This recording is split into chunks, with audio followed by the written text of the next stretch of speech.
Hey, halo, kembali lagi dengan Jurnal Tekno. Jadi buat penonton channel ini mungkin sudah tahu ya kalau laptop daily driver saya adalah laptop yang satu ini, yaitu adalah Samsung Galaxy Book Pro.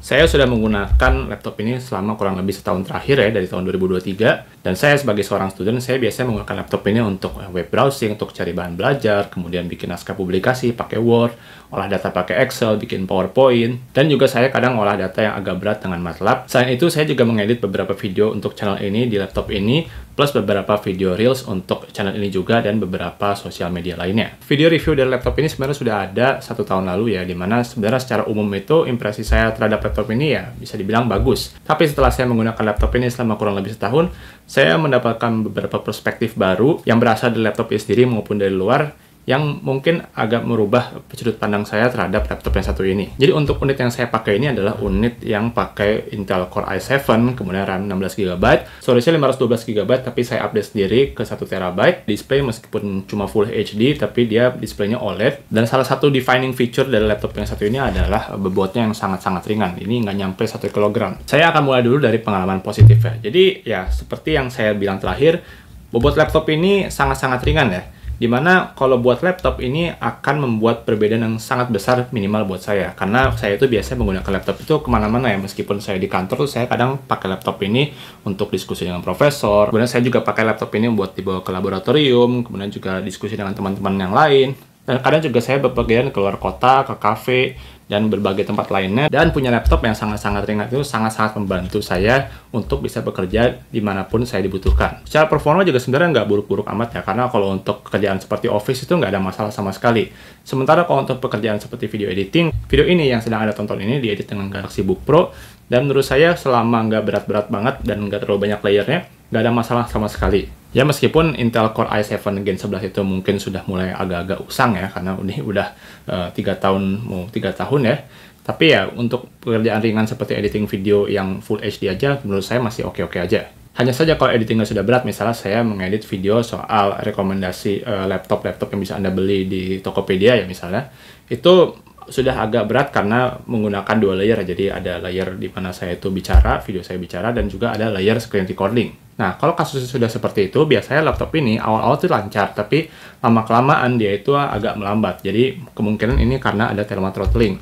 Ya sebenarnya itu sangat-sangat wajar mengingat ini laptopnya sangat-sangat ringan dan sistem coolingnya juga terbatas. Jadinya ya mau nggak mau kalau kita pekerjakan laptop ini secara berat ya lama-kelamaan akan melambat sendirinya. Port dari laptop ini juga menurut saya sangat menguntungkan buat saya ya, meskipun ada masalahnya yang nanti akan saya bahas. Dimana sebelah sini ada USB Type-A sama headphone jack, sementara di sebelah sini ada 2 buah USB Type-C Thunderbolt dan 1 buah port HDMI. Jadi kalau saya pakai laptop ini tuh untuk presentasi atau untuk ya kemanapun saya pergi itu saya nggak perlu sama sekali bawa dongle. Oh ya, ini ada tambahan sedikit, di sini ada port micro SD juga ya, dimana ini sangat-sangat membantu saya karena saya sering sekali offload data dari micro SD card, misalnya dari kamera atau dari sensor saya yang biasa saya pakai buat misalnya Arduino seperti itu. Jadinya saya nggak perlu dongle lagi untuk ngupload data, untuk offload data dari SD card itu. Mari sekarang kita mulai negatif ya. Jadi saya akan mulai dulu dari damage secara fisik ya. Jadi kalau lihat dari belakang sini, ini ada goresan ya, seperti ini. Ini sebenarnya kesalahan saya sendiri karena saya itu nggak sengaja naruh laptop ini, dan juga ada kamera di tas saya, dan saya tuh buru-buru jadi lupa dikasih tas di kameranya, sehingga menggores lid layar ini.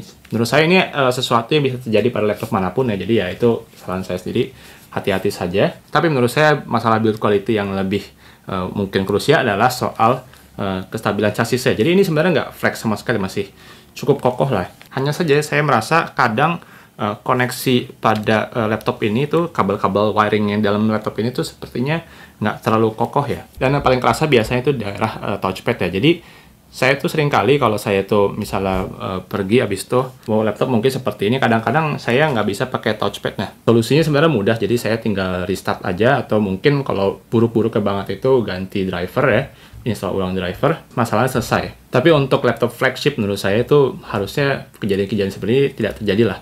Dan mungkin juga ini nggak terjadi lagi ya di versi barunya, karena ya sudah ada Galaxy Book sekarang sampai yang Pro 4 ya. Itu chassis saya itu memang lebih berat ya. Secara umum tuh laptopnya itu jadi 1 kilo kurang sedikit.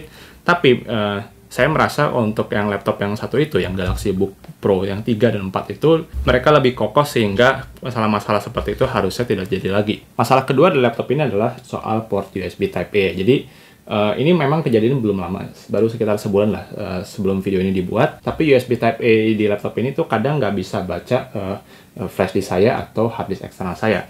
Saya nggak yakin kenapa, tapi seperti itu damage-nya di hardware ya, karena kalau saya coloknya itu benar-benar dalam itu kadang nggak jalan ya, nggak kebaca hard disknya atau flash disknya. Tapi kalau saya coloknya itu nggak terlalu dalam ya, jadi agak narik sedikit, kadang-kadang masih kebaca. Jadi pikiran saya ada yang rusak di bagian pin pada port USB Type-A di sini. Saya belum pernah coba untuk reparasi dari port USB Type-A ini. Mungkin harusnya bisa ya, meskipun saya nggak yakin murah, karena mungkin harus ganti motherboardnya. Tapi karena ini adalah satu-satunya port USB Type-A, jadi ya itu sangat-sangat kerasa lah buat saya. Ya memang masih bisa diakalin dengan saya itu pakai dongle di port USB Type-C yang dua di sebelah sini. Tapi ya kalau bisa nggak rusak lah ya, karena sangat-sangat memudahkan saya kalau ada port USB Type-A. Masalah berikutnya adalah standby time ya, dimana sebenarnya ini bukan masalah spesifik pada Galaxy Book Pro, tapi laptop Windows secara umum, dimana kalau saya matikan laptopnya seperti ini, kemudian dibiarkan misalnya 3 jam, 4 jam ya, dan saya buka lagi tuh seringkali baterainya itu drainnya lumayan ya, mungkin bisa kurang 10-20% ya, dimana ini menurut saya agak disayangkan, karena ya bisa kita lihat sendiri kalau kita pakai MacBook Air M1 itu kalau kita biarkan semalaman juga mungkin cuma kurang 2%.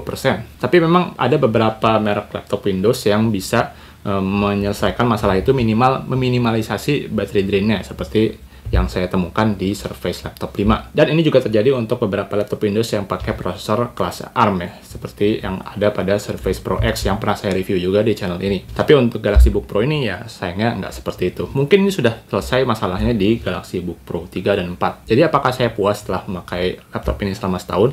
Ya karena saya sudah memakai ini selama setahun dan sebenarnya saya bisa aja untuk ganti ke laptop baru, bisa dibilang saya puas sih. Emang laptop ini nggak sempurna, terutama di soal elektroniknya di dalamnya itu sepertinya ada yang aneh lah.